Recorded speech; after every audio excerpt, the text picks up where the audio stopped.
So we get rid of guns, right? We're going to get rid of all 500 million guns. So if we get okay, so we have a law that says every gun that's not in this little minute category that we use just to pay lip service to the Second Amendment, which is probably the maximum that you'd be able to get away with in gun control, even in a liberal paradise, right? You still have what 500 million, 600 million, some ridiculous amount of guns It's a that ridiculous exist in amount of America, right? people, yeah, and so people opining about firearms when they don't know anything about firearms is just utterly. I mean, it's worse than annoying because there are multiple rifles that fire the same round at the same velocity and can accommodate the same magazine capacity as the proposal. The argument of legislators on the left and the gun control community is we have to outlaw these weapons of war, these assault rifles, right? And Hmm. and a lot of them are taught. Like there was one guy on CNN. You can start recording if you haven't. I already have. Nice. There were just some people on MSNBC and CNN talking about, like one of them goes, you can, dozens of bullets come out of these kinds of weapons of war with one pull of the trigger. And no, that's a machine gun. You don't know, you don't know anything about firearms. And I'm not like a gunsmith. I'm not a firearms expert, but I do know that like the Mini Ruger 14, etc. And there are all kinds of rifles that operate exactly the same as an AR-15. They just don't look scary. That's the key, right? A hunting rifle can shoot the same type of bullets, right? Well, then you should know the difference between fully automatic and semi-automatic Fully when you're in the automatic. third grade, Yeah, I right? mean, Fully automatic guns are illegal without certain permits, right? and machine guns And are basically outlawed unless you're a firearms dealer for the federal government, or you have to have a very specialized, highly, I mean, extraordinarily difficult license to get a machine gun or to sell a machine gun. And that's been true since the 1934 Firearms Act, Automatic Firearms Act. Like, you no, machine guns aren't easier to get than an abortion. They're not. well, then most gun deaths are caused with pistols. A lot of them are self-imposed. Most school shootings are done in the parking lot, and it's mostly crime-related, drugs. Josh and I talked about this on one of these a while back. You often say you don't hate the media enough, and I think that's very true. The news is uninterested in any death that doesn't fit a narrative. Any suffering of any human being that doesn't fit a narrative is of no interest to the modern media. It kind of works on both sides, but that's kind of unfair just because mainstream media is so left leaning. But still, I mean, you're still Fox News isn't going to, they're not going to cover something that's inconvenient either. But for the most part, if it doesn't fit the narrative, it's not important.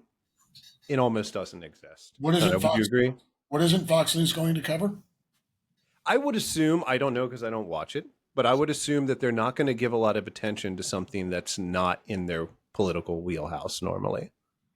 There Well, might be something, there might be an exception. I Fox. don't think they're as bad as MSNBC. I don't think they currently have a Joe Scarborough. I think they were much worse in the past than they are now. I think they've been able to hit that kind of more middle rational lane. And I've made this point before in this very same space. Fox is at least honest about the difference between their co-hosts and contributors and opinion hosts and their news deal, True. True. They right? don't blur the lines. But You're right. if you got Lawrence O'Donnell or Joy Reid or whomever on another network, and their title is national correspondent, and you're calling them an anchor, you're being dishonest. Those Yeah. are opinion shows.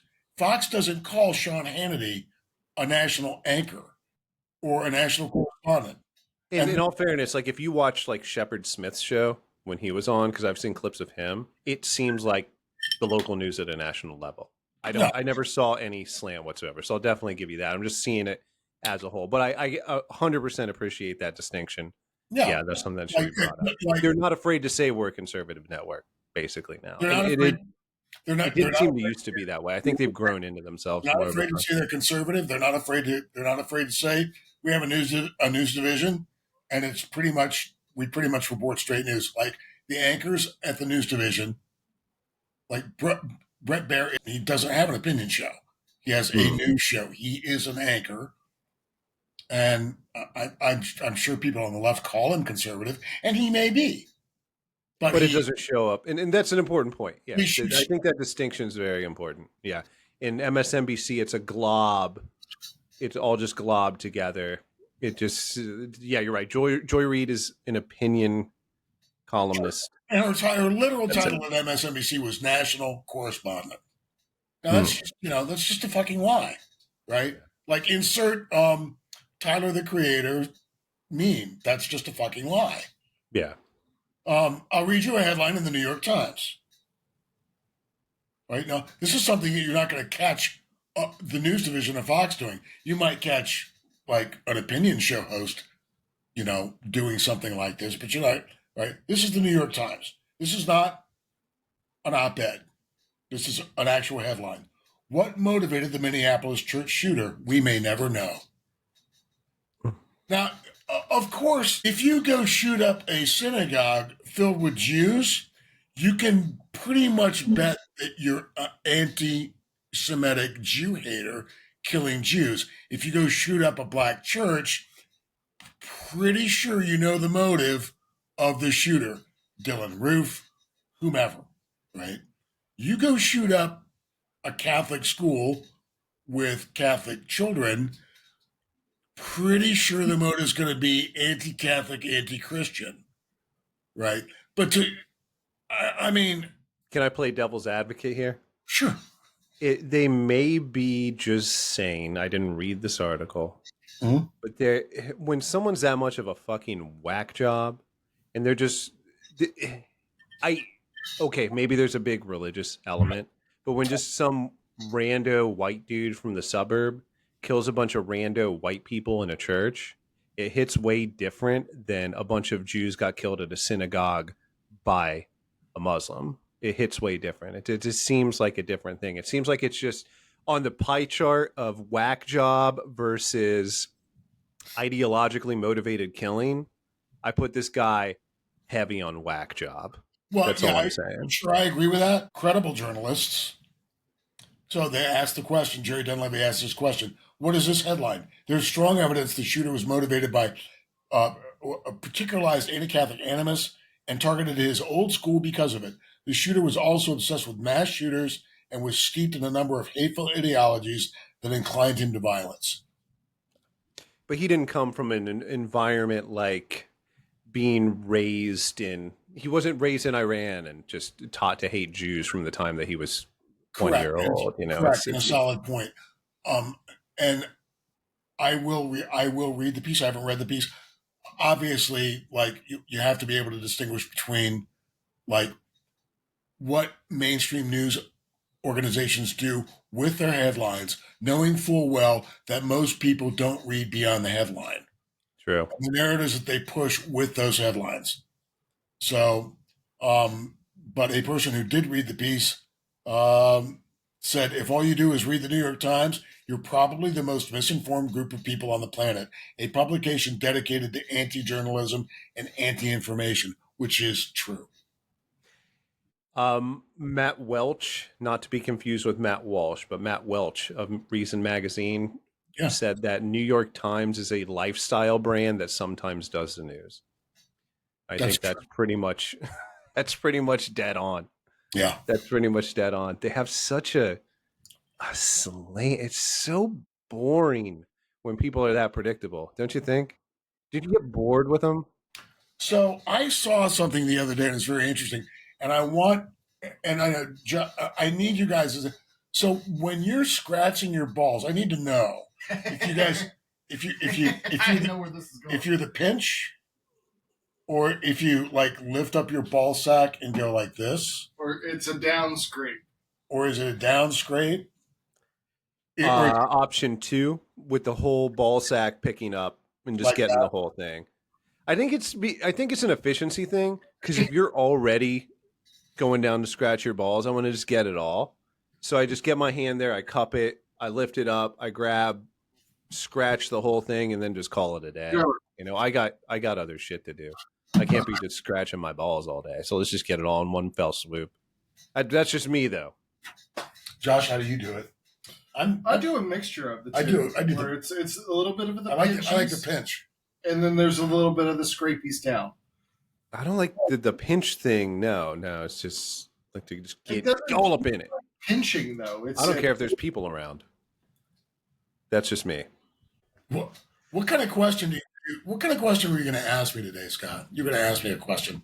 How do you argue when you don't have a lot of details and information? We talked about this a little bit. I don't think we got into it as deep as I wanted to. You mean how do I argue personally if I don't have a lot of details and I information? guess both. I guess how do you do it personally, and how do you think you've seen people do it the most correctly? Because Well, how you're I not do going to know. Like, okay, let's just an example. You're arguing against a conspiracy theorist, Mhm. right? And they know everything about the JFK assassination, but you're just not convinced. Yeah. It's an Alex Jones type. They have all this information, blah blah blah blah blah blah blah blah. And these hypotheticals, and this makes sense. This makes sense. This makes sense. Mhm. And they want to try to argue some crazy position to you, Mhm. but you don't know all these details. Of course, you're not going to. A conspiracy theorist knows a lot of shit about a subject. How would you, for lack of a better term, argue against them? You have to ask a question. You have to say, what evidence do you have? Right? And you have to force them to provide evidence. And whenever you're asking a conspiracy theorist to provide evidence, generally speaking, you're not going to get evidence. Like the biggest conspiracy theory out there now, in the last year, I would say, is that Trump was never shot. It was all staged, etc. And Yeah. there's no evidence for that, right? There's tons of evidence to the contrary. If you ask somebody pushing that conspiracy theory, like, all you're going to get is, well, you're just MAGA. You're just a MAGA. You're just a stupid MAG hat, right? And then, of course, at that point, then you've lost the debate. You've lost the argument, right? If that's all you've got. If you're asking me about something, if you're asking me something that's not a conspiracy theory, but okay, here's a good one. You have Europeans that agree with the choo-choo train people in the United States that we should have a nationwide rail system that somehow resembles what Europe has. Okay. Did you call them the choo-choo train people? Yeah. Get off that. Okay, I like it. Choo-choo train people. So, and if I want to shut down somebody in Europe who thinks that we should have choo-choo trains the same way they do, like, I'll point out, like, for example, there's Americans love their cars, and 94% of American households have more than one car, have one car or more, right? And for relatively short, medium distances, we prefer traveling in the comfort and convenience, autonomy, and flexibility that our cars provide. And for larger distances, we have cheap air travel that's fast. So, and I know, right? And if that debate goes further, like, well, why can't you have both? Why can't you have both? And it gets to, where it's a preachy thing, or it's, stupid American thing, or dumb American thing, or, America's third world, you're a third Why world. can't they be like us? Yeah, we just Yeah. take our train, and everything is good. And then I just pull the nuclear trigger, which is, as soon as Europeans can go 100 years without slaughtering 50 million of their own people, without needing Americans to come over there and put a stop to it, then we'll begin to take you guys seriously. Go fuck yourself. Ooh, burn. Go fuck yourself. You know what? Their food is good, though. Yeah. Yeah, that's about all they got. They got food, and they got countries that don't really work well. Like, Italy's got great food, but from what I hear, their electricity doesn't even work all the time. They have problems with, like, their garbage pickup. Their police are corrupt. It's like I forget 2 million people a year die from heat exhaustion. And you know how many motherfuckers don't have, they do not have, and bear in mind, as you all know here, I came here from Europe. Europeans don't. Yeah, and it's sometimes like I'm sorry, but it pisses me off that you're technically European. Like it's I'm not. Technically you are, and it pisses me off, but I let it go. Like it's just sometimes I'll be like, just thinking, Mark's European, motherfucker. I mean, I was born there. I lived there. I know, and it fucking kills me inside. Does it? I wish you weren't. Yeah, technically European. But anyways, no, I'm sorry. Whatever a European goes on some moral high ground, whether it's about our guns or our culture or Donald Trump, America's this, America's that. That's when, I'm sorry, I'm going to tell you that as soon as your continent can go 100 years without slaughtering 50 million of your own people and not need us to come over there and put a stop to it, we will take your lectures seriously. Maybe we will take your lectures seriously. We might not. We may or may not. But kindly do go fuck yourself. Burn. Here's a question. I'm thinking this through in real time, so I could be wrong. Because I'm often wrong even when I'm not thinking things through in real time. England.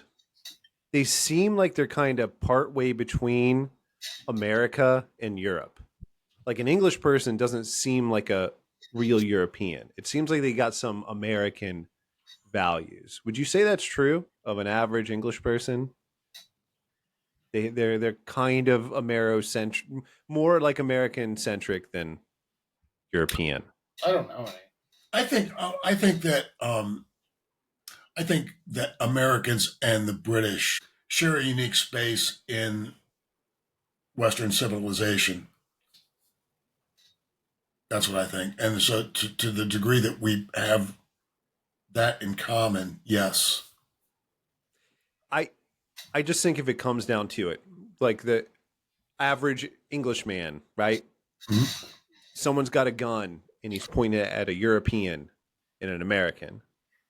And he's like, you tell me who to shoot. I'm gonna have to kill one of these. Who's it going to be? The American or the European? I think over half are going to say shoot the European and save the American. What do you think? Josh is not convinced. I don't think so. He says they're a little bit too close to that smelly ass continent. I have nothing to support that, but I don't think so. Do you know what Josh was drinking earlier? And now he's on beer. Semen? Gin martinis. Oh my god! You should know everything about British people if you're drinking gin martinis. Yeah, you should have. I can't stand gin, dude. I cannot stand gin. Drinking gin martinis with London gin, and he has no opinion on the fucking British. What's up with that? What a fucking loser! Is it London gin? Sapphire Bombay? All gin is London. There's no such thing as gin made somewhere else. That. Wow, just dropped a truth bomb on Josh. I'm sure they make gin in other countries, but in the bathtub. It tastes bad no matter where it's from. I mean, when I was in Saudi Arabia, I saw them making gin in the bathtubs at the mansions in the Aramco compound. So yeah, gin is British. Can I just quickly finish off this question? Yeah, please. The final two parts. Do you have a cutoff of knowledge point where you just won't engage in a conversation? Or if a conversation is heated, more of a debate, and you feel like you don't have a lot of knowledge, will you try to change it into more of a dialectic type discussion? Would you just back off? Or would you say, you know what, fuck it, fuck this guy. I'm just going to run my mouth even though I might be ignorant? I think that I'm humble enough to be able to say that I don't really know enough about the subject that you're talking about. A good example of that would be like statistics, mathematics, things relating to science, like with respect to space travel, etc. AI is another one. Remember a couple of weeks ago when you told me what you expected AI was going to lead to, and I was just sort of left dumbfounded and flabbergasted. Remember that? I do remember that. Yeah. Although you don't know anything about video games, but you have often called Josh and I some severe racial slurs for playing video games. What did I call Josh? Or I don't know. They all run together after a Okay. while. I need to jump in here. Despite the rise in popularity of gin production in other countries like Spain and the United States, the UK has managed to maintain its position as top producer. Although gin originated in the Netherlands. Oh, I did not know that. I did not know that. I did not see that. This is a perfect example. I should have kept my mouth shut because turns out I didn't know anything about gin. gin originated in the Netherlands. I owe you an apology, my friend. You should apologize with your hand down his pants. And scratch by scraping. Scratch his balls. There's one of 3 ways to do it. I just recently learned. Of course, if I wanted to be an asshole, I could go, well, maybe it originated in the Netherlands, but that doesn't mean it's like Dutch. Fucking originated in Just stay there with your face and just lose. Just deal with it, okay? it's my Scotty, move on. It's couples counseling time. Now, before we close out here, I don't know if I told you, Mark, I went on a watching William F. Buckley on Firing Line clip binge Oh my god! about a week and a half ago. It was really interesting. My favorite was the Groucho Marx one. That one was really, really good. He had Groucho Marx on. He had Groucho Marx on Firing Line, and it was fantastic. I did not know that. Yeah, he's got a. You used to talk to me about him years ago, and I never really got it. But I think recently, especially when I watch him now, I think, oh, that's Christopher Hitchens. That's what I think in my head when I see him. Like, oh, that's proto Christopher Hitchens right there. And then it clicked, and I get it, and I start to enjoy it. Yeah, Did you watch any of the Gore Vidal versus William F. I Buckley? haven't watched that yet. That's the next up. I know there's a documentary about it that's supposed to be really good too. That's the next up. Good stuff. I look forward to that. And you know this story, but it bears repeating. My favorite William F. Buckley story is I was at this debate, and they were debating the Strategic Defense Initiative or Star Wars, and Buckley was debating 3 guys, and he had one other guy with him, and they were in favor of the Strategic Defense Initiative, and the opposition were John Pike from the Union of Concerned Scientists, Robert Schrung was a Democratic strategist, and somebody else I forget. And the side that was opposed to the Strategic Defense Initiative or Star Wars or a missile defense system, the Peace Shield, whatever you want to call it, were saying that it was provocative, that it was going to threaten the Soviet Union, it was going to take the arms race into space. They were against it across the board, mostly because they perceived it as being a provocative threat against the Soviet Union that would result in something provocative happening. They would take an aggressive stance to it. They would see that as an attack on them somehow. Yeah. Right. And Buckley said, quote, Star Wars is an act of aggression against the Soviet Union only to the extent that putting a roof over one's head is an act of aggression against the rain. And I remember that. I remember you telling me that is a great line. Yeah, it is. That is a great line. And he dropped his mic and he moon danced off of the stage, and it was great. I mean, I never heard Buckley lose a debate. I never heard him lose a debate. Well, I did watch the James Baldwin William F. Buckley debate, and I don't think anybody won or lost that. It was just 2 people at the. They were just chalking. They were just chilling. They were just doing the best versions of their arguments back and forth. Yeah, is how I saw it. It was amazing to watch, and it's also amazing how much of that stuff is still relevant today. You'll watch a debate today, and they're still talking about the same shit that was back in the '60s. Crazy. Crazy, crazy. Yes, indeed. But that's all I got. Scotty, once again, you were the handsomest Jew I've ever met in my whole life. That's not true, but thank you.